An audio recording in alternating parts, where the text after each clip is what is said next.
Mon droit, tu vas observer la Terre dans sa globalité.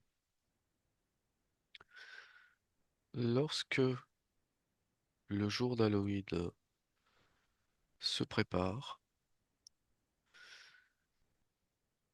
et dis-moi si quelque chose attire ton attention. Un, 2, 3. Que vois-tu?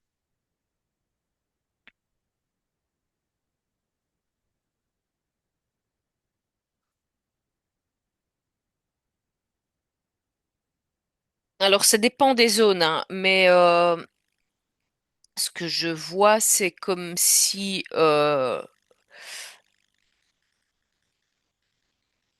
c'est imagé, hein, mais c'est comme des grandes casseroles qui sont en train de commencer à, à cuire. Très bien. Et dans le côté énergétique, qu'est-ce que tu vois? Qu'est-ce qui se prépare au niveau des énergies?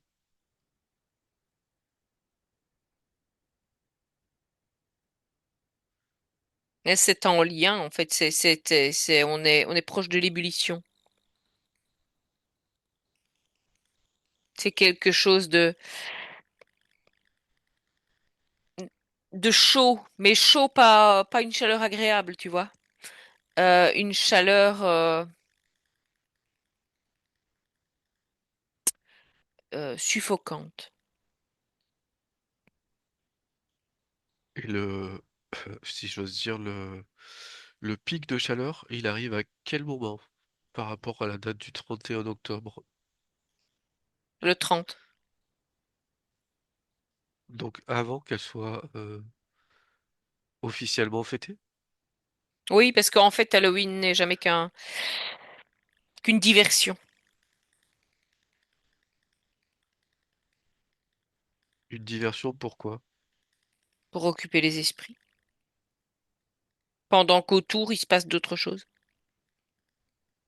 Et alors, C'est, oui, c'est un, euh, je vais dire, on fait beaucoup d'animations, on fait beaucoup de bruit, de choses autour de ça.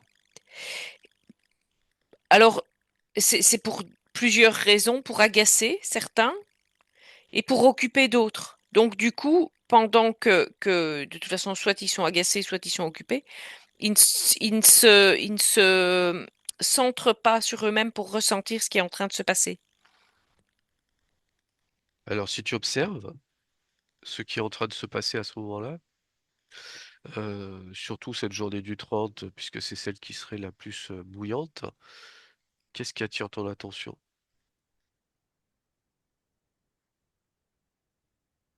C'est comme un trou qui est en train de se former. Comme si on était en train d'essayer d'absorber les gens dans un entonnoir. Enfin, en tout cas, ça donne ça. Les gens se sentent comme aspirés dans quelque chose. Et Et, et, oui, et en fait, c'est ce qui se passe en fait. Ils sont comme sucés de leurs énergies. et qu'est-ce que c'est qui provoque ça? Qu'est-ce qu'il y a derrière? Est-ce qu'il y a quelque chose derrière?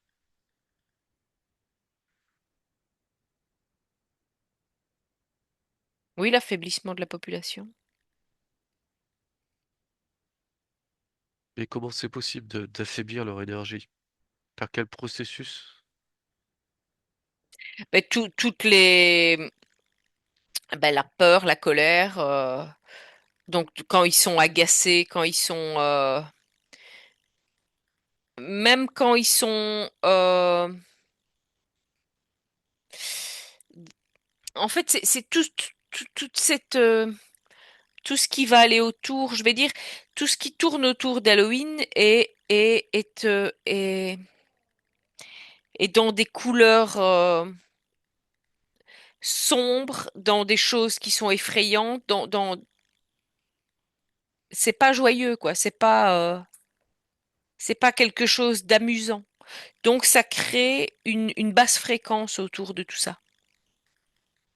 Et ça crée pas juste le jour d'Halloween, ça crée déjà les jours avant, puisque ça se prépare. Les décorations ont été faites avant, beaucoup de Ok. choses Donc se sont si, préparées avant. donc si je comprends bien, c'est ces basses fréquences qui sont créées par l'environnement, par l'état d'esprit, qui font que cette énergie est possiblement euh, pompable par d'autres. Oui, tout à fait. Tout à fait. Et même inconsciemment, je vais dire, même si on n'adhère pas du tout à ça, on peut nous se retrouver simplement, je vais prendre l'exemple, tu arrives dans un magasin, tu as une espèce de marionnette sorcière là qui est là et puis qui te fait sursauter en passant parce que elle va crier ou je sais pas quoi. Eh ben, rien que cet agacement peut déjà permettre que qu'on te prenne un petit peu de ton énergie. Et le fait que de mêler les enfants à cette fête, donc je suppose, enfin, si tu observes, est-ce que ça a un intérêt particulier ou pas de mêler les enfants dans cette fête, de les intégrer complètement à cette fête? Ben, disons que ça les familiarise avec tout ce qui est occulte enfin, et satanique, quoi, d'une certaine manière. Est-ce il y a un rapport avec le fait qu'il y ait une certaine, ou pas, un rapport ou pas, qu'il y ait une certaine innocence? Ah oui, oui, oui, tout à fait. Le but est de leur prendre cette innocence, en fait. Pourquoi? Qu'est-ce qu'elle a de particulier, cette énergie innocente, entre guillemets? Elle est pure. Elle est pure, elle n'est encore pratiquement salie par rien. Et du coup, quelles sont les conséquences du fait qu'elle soit pure et pas salie? Est-ce que elle serait plus puissante ou pas? Est-ce qu'elle serait moins puissante? Oui, c'est comme une boisson beaucoup plus énergisante. D'accord. C'est un élixir, en fait. Et est-ce que, d'après toi, on peut dire que finalement les enfants sont la première cible de ces gens-là ou pas?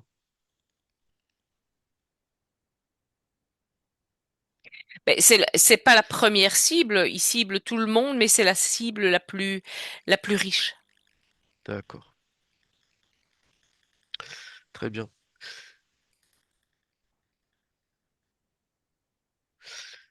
Et alors, ce système, comme tu dis d'entonnoir, cette espèce d'image par rapport à l'entonnoir,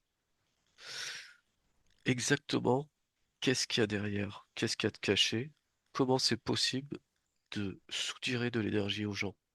Quel est le mécanisme caché?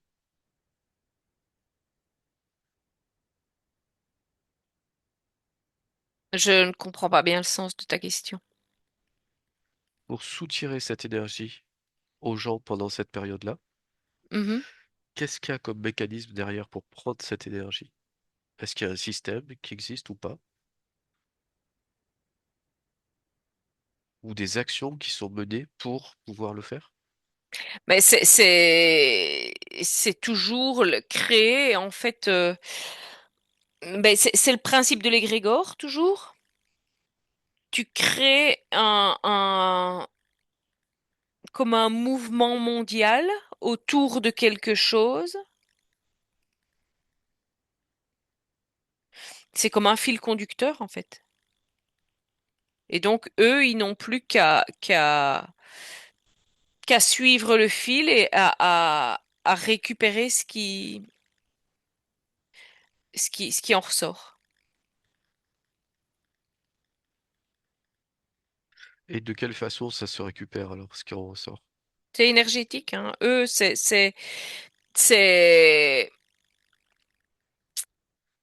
il n'y a pas un matériel pour récupérer. C'est vraiment, euh, ils aspirent la fréquence, ils aspirent l'énergie. Ok. Et elle va où cette énergie? Elle va sur quoi? Sur des hommes, sur des machines, dans la Ben, eux, nature? ils en font des stocks en fait. Ils font des réserves sur des vaisseaux ou sur enfin, dans des endroits. Euh, oui, ils ont comme des.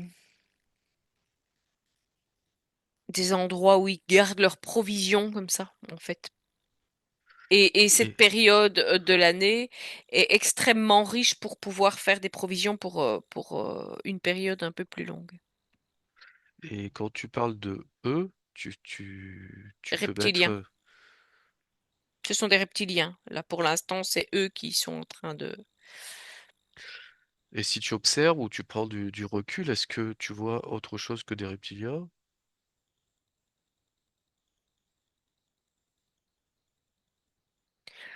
Là, pour cette fois-ci, c'est eux. Et est-ce qu'il y a un pourcentage d'êtres humains qui collaborent avec eux?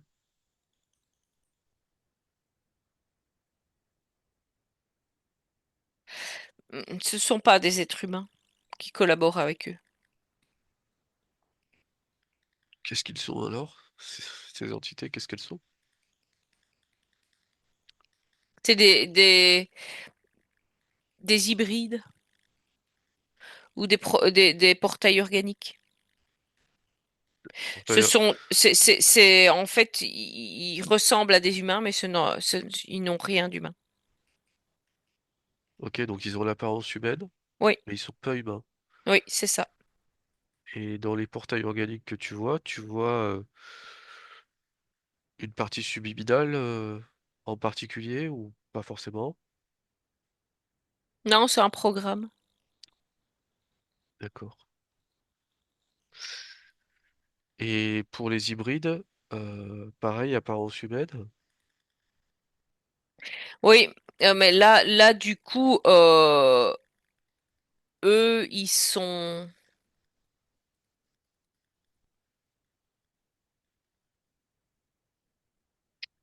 Comment expliquer ça? Bah, de toute façon, pour pouvoir garder leur apparence humaine, ils doivent suivre ils doivent se régénérer régulièrement, hein, parce que sinon, ils ne sont pas adaptés à vivre ici normalement. Et de quelle façon ils se régénèrent? Quelles sont leurs possibilités?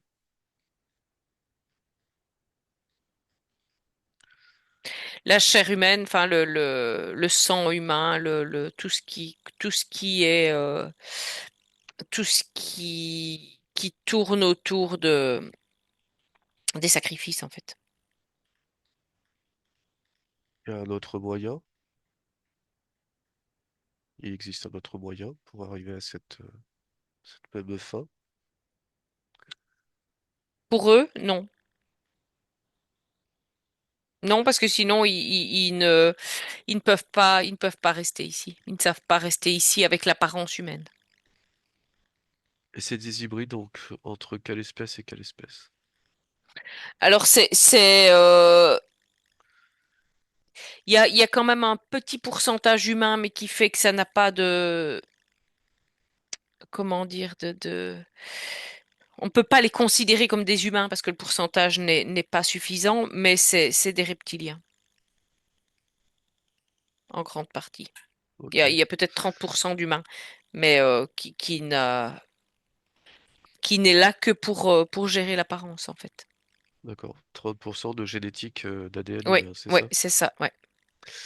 Et par contre, de parties subliminales, tu l'évalues à quel pourcentage à peu près? Ah, on a du 100% reptilien. 100% reptilien en partie Oui, subliminale? oui, oui, Ok. tout à fait. Et si tu observes dans la population mondiale quel est à peu près le pourcentage, une évaluation de ce poids euh, d'êtres hybrides reptiliens que tu décris?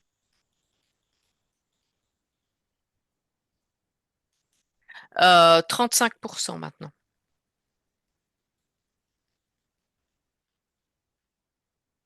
Mhm. Et donc pour ces êtres-là, par rapport au fait de se régénérer en énergie, est-ce que euh, la période d'Halloween est importante? Oui, De quelle façon est-ce qu'elle devient importante cette période? Comment est-ce qu'ils s'en servent exactement? mais ils s'en servent déjà euh, oh, mais ils se servent de l'innocence, encore une fois. Euh, c'est une période où finalement les rituels passent comme un jeu. Donc, ça ne, pour eux, ben, c'est un peu, c'est assez simple, je vais dire, de se régénérer à ce moment-là et de faire même des stocks. Alors quand tu parles de rituel, c'est quel type de rituel? Ben, c'est de l'enlèvement, c'est donc, je vais dire, on saigne des enfants comme on le ferait pour un animal, quoi. Et ces enfants, ils sont, j'allais dire, enlevés particulièrement dans cette période d'Halloween? C'est une période propice pour... Mais il y en a toute l'année qui sont enlevés, mais je veux dire que là, c'est une période où ça, c'est pas que ça passe inaperçu, mais disons que ça se fait beaucoup plus facilement. Parce il y a un accès beaucoup plus facile aux enfants.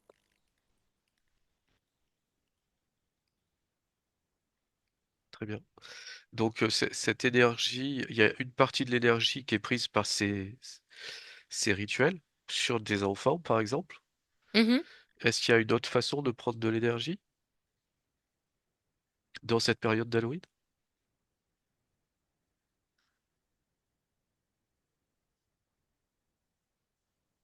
Ben, il y a, de toute façon, c'est les énergies aussi de l'automne. Donc, du coup, euh, on déstabilise.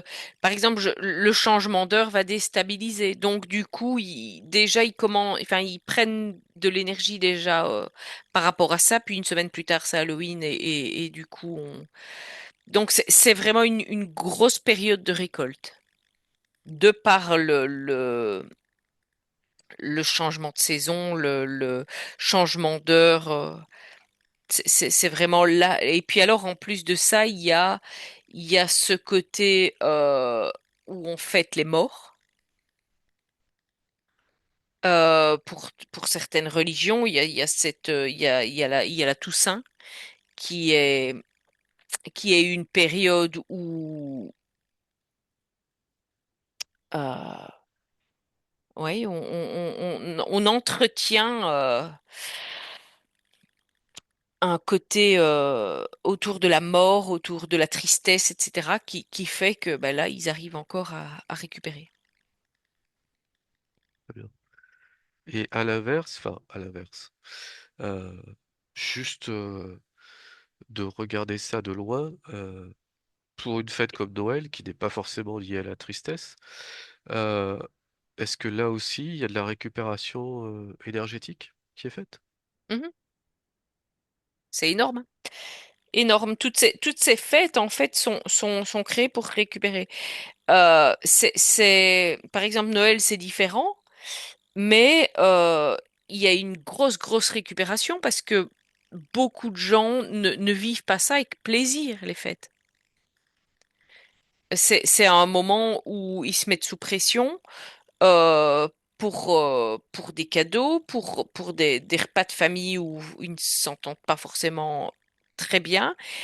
Et ceux qui ne font rien, ben, ils se sentent limite coupables parce qu'ils sont seuls, parce que le monde a fait que être seul pour les fêtes, c'est pas normal. Enfin, tout est créé, je vais dire, pour récupérer. Quel que soit le cas de figure familial, c'est c'est récupérateur.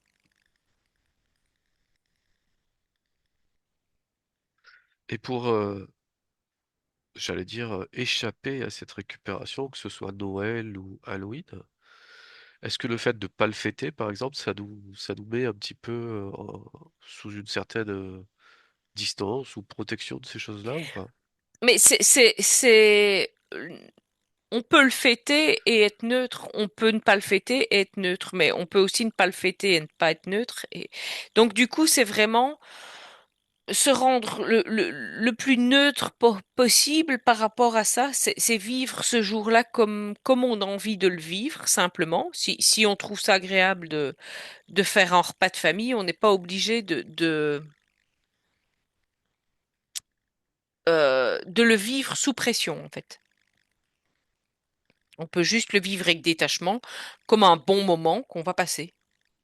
Donc en fait, que ce soit Halloween ou Noël ou d'autres fêtes, à partir du moment où on les vit de façon paisible, décontractée, j'allais dire bienveillante, joyeuse, euh, à ce moment-là, on n'est pas impacté.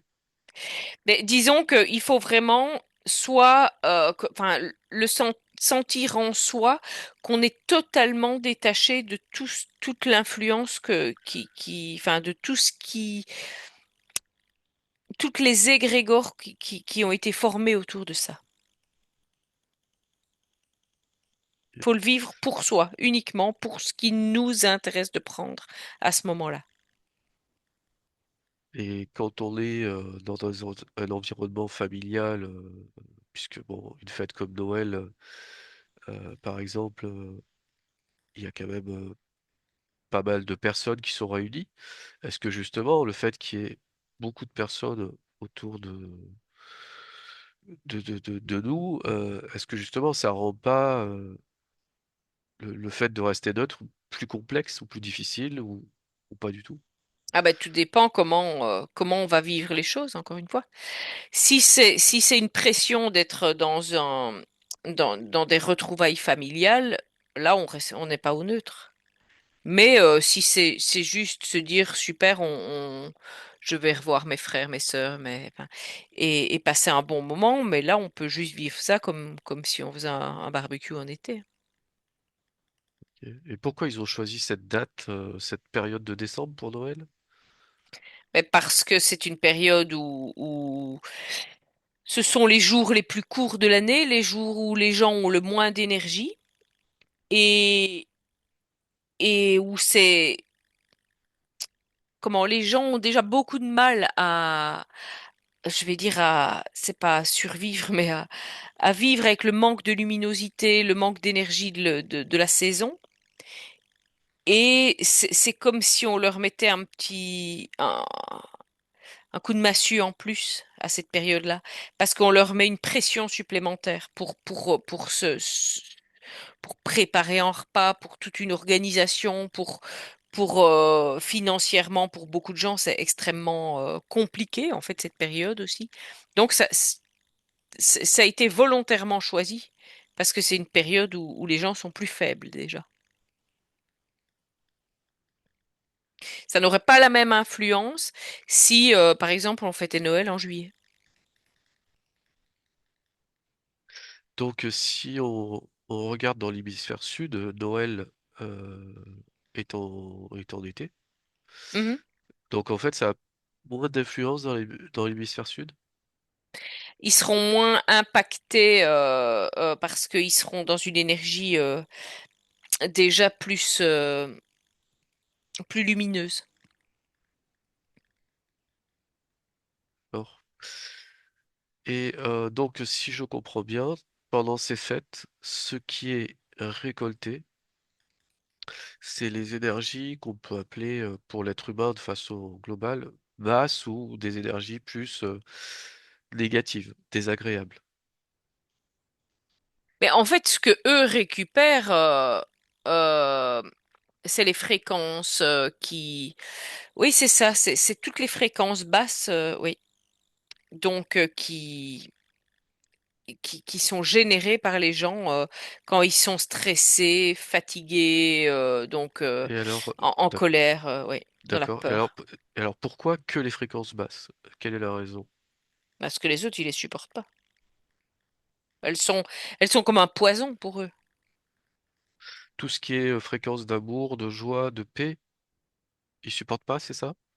C'est comme si ça les brûlait.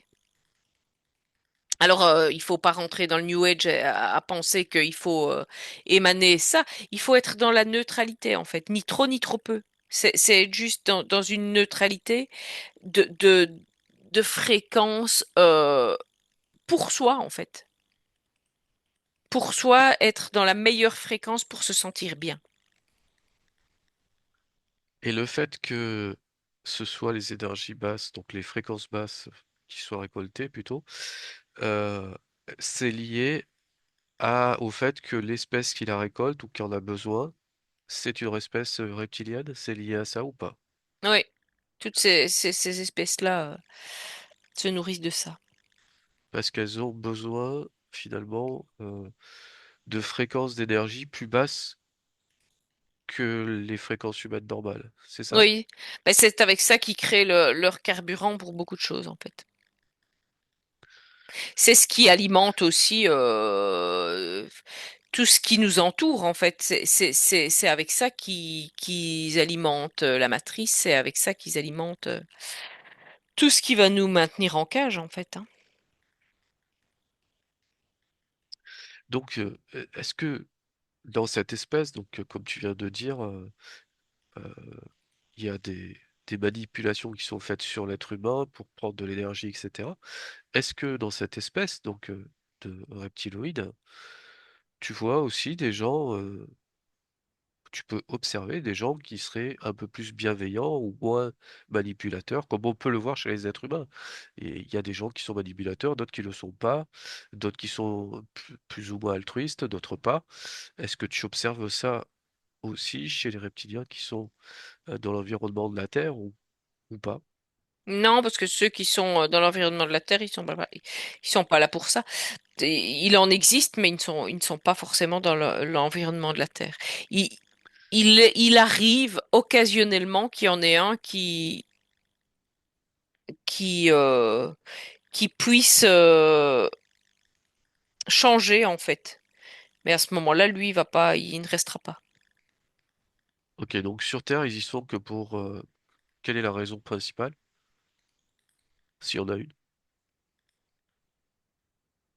Mais c'est une expérience, en fait, pour eux. La Terre une grande plaine de jeux, en fait. Un grand zoo, je sais pas comment on peut. Une expérience, et au-delà de l'expérience, ils en retirent quelque chose? Quel est Mais leur intérêt? c'est une histoire de pouvoir, encore une fois. C'est une histoire de... Eux, ils ont l'impression oui, les rois du monde, quoi, comme ça. Et il y a pas besoin de survie, d'énergie pour survivre ou quelque chose comme ça? Pas du tout. Dans ce... Dans ce qu'ils attendent de la Terre ou pourquoi ils Oh, sont là? oui, oui, ben de toute façon, oui, par rapport à l'environnement, parce que quelque part, ils sont là avec nous. Quelque part, ils sont un peu pris au piège avec nous aussi, maintenant. En Pourquoi? créant ça, ils se sont eux-mêmes pris au piège. Alors pourquoi?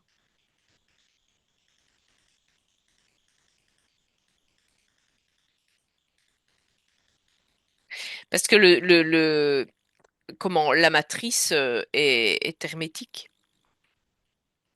Donc, eux, ils ne savent pas passer d'un côté à l'autre comme ils veulent. Et ils ont pas de portail?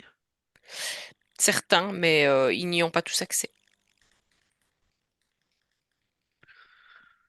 Et donc il y aurait à peu près quel pourcentage de ces reptiliens qui peuvent pas sortir?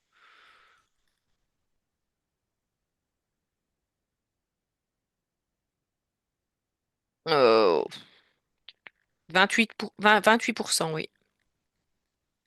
D'accord, donc ça laisse quand même 72% qui vont et viennent comme ils veulent. Ah non, c'était sur le pourcentage enfin, qui était là sur la Terre, hein, 28% sur les, les, sur, pas sur pas 100%, c'est avec les humains. D'accord. Et donc sur ces 28% qui sont reptiliens, il y en a à peu près combien qui peuvent pas sortir? Non, c'est 28% qui peuvent pas sortir sur les 30% qui sont sur Terre. Alors, si tu ramènes les 30% à 100%, quel est le pourcentage qui peut pas sortir?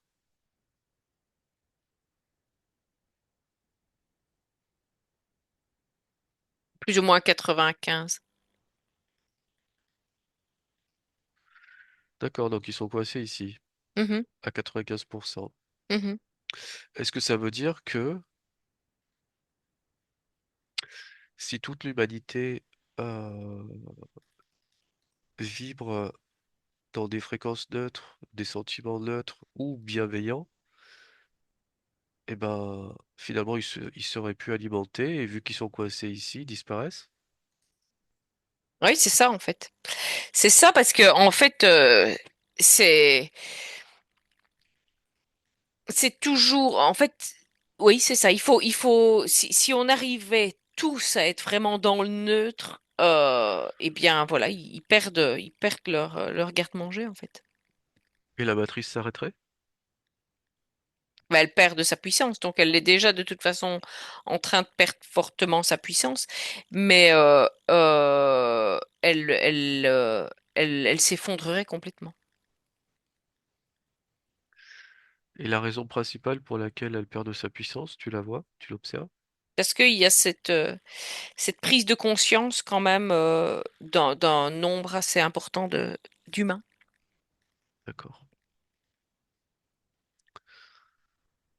très bien. Donc quand tu observes la globalité des choses, pour revenir à Halloween,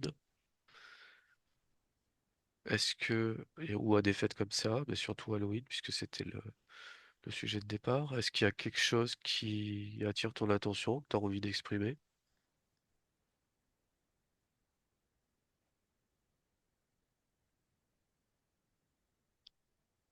Mais que par rapport à Halloween, en fait, c'est quelque chose, bon, déjà qui n'était pas une coutume ici, mais ça a apporté comme une noirceur ici, en fait. En amenant ces traditions ici, c'est comme si ça avait étalé la noirceur partout sur Terre. Et cette noirceur, tu la vois rester à l'année, ou est-ce que c'est que dans la période de Noël?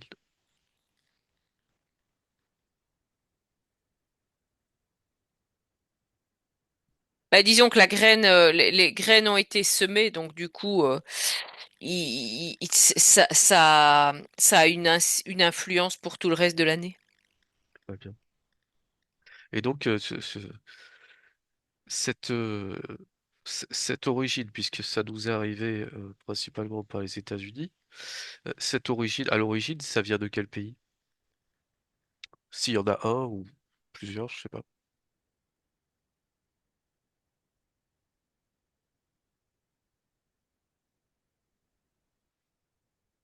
J'ai pas un pays précis. C'est comme si c'était quelqu'un qui avait,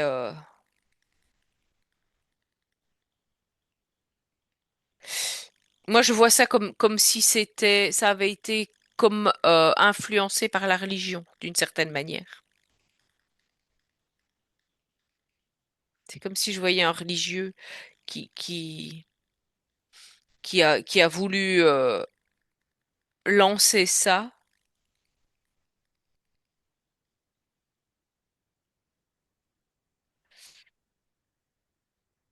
Ouais, c'est relié à la religion.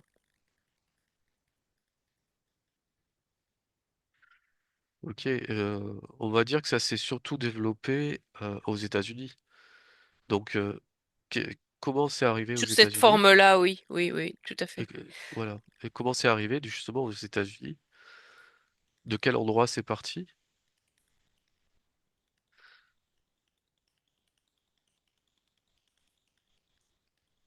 Moi, j'ai l'image d'une église, tu vois, j'ai l'image d'une église un peu reculée.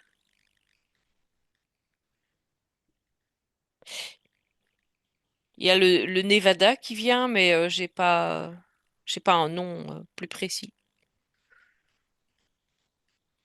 Et avant d'arriver aux États-Unis, il y avait un pays d'où particulier ou pas?